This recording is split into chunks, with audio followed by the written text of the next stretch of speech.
আসসালামু আলাইকুম রহমতুল্লাহ বারাকাতুহ।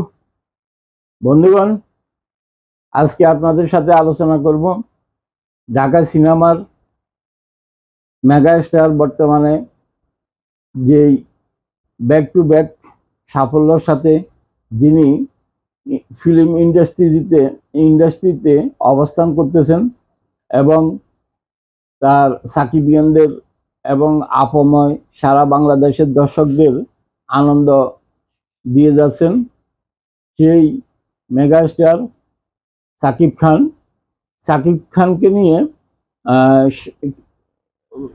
কিছু কথা তো বলা দরকার, যেহেতু বছর শেষ হয়ে যাচ্ছে। 2023 সাল থেকে Shakib Khan back to back যে সাফল্যের সাথে ইন্ডাস্ট্রিতে অবস্থান করতেছেন এবং সফল যেই সিনেমাগুলো উপহার দিয়েছেন সেগুলো নিয়ে সংক্ষেপে আলোচনা করব। আরশাদ আদনান প্রযোজিত, হিমেল আশরাফ পরিচালিত প্রিয়তমা সিনেমা 2023 সালে যখন মুক্তি পেল ঈদুল ফিতরে, আপনারা দেখতে পাচ্ছেন, আপনারাই দেখেছেন এবং সৃষ্টি করেছেন অকল্পনীয় এক ইতিহাস, যেখানে বাংলা সিনেমা দুকে দুকে মরছিল। সেই বাংলা সিনেমা প্রিয়তমা যে গ্রস কালেকশন, যেটা প্রযোজক থেকে প্রকাশিত 42 কোটি টাকা তারা আয় করছেন। প্রথম 2023 সালের প্রথম সিনেমা প্রিয়তমা।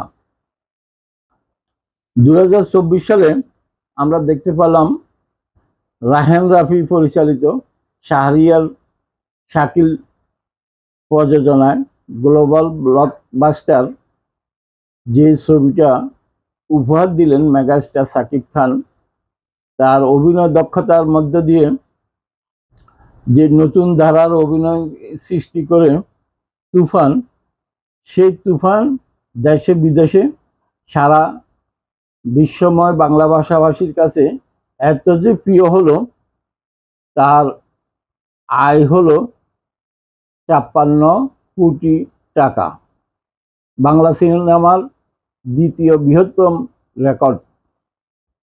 বন্ধুগণ, আরো মজার বিষয়, মেগাস্টার সাকিব খান যে তার সাকিবিয়ান এবং বাংলা ভাষাভাষী অগণিত সিনেমা প্রেমীদের উপহার দিলেন আরো আকর্ষণীয়, আরো দুর্দান্ত, আরো তার অভিনয় শৈলীর মধ্য দিয়ে যেই মানুষের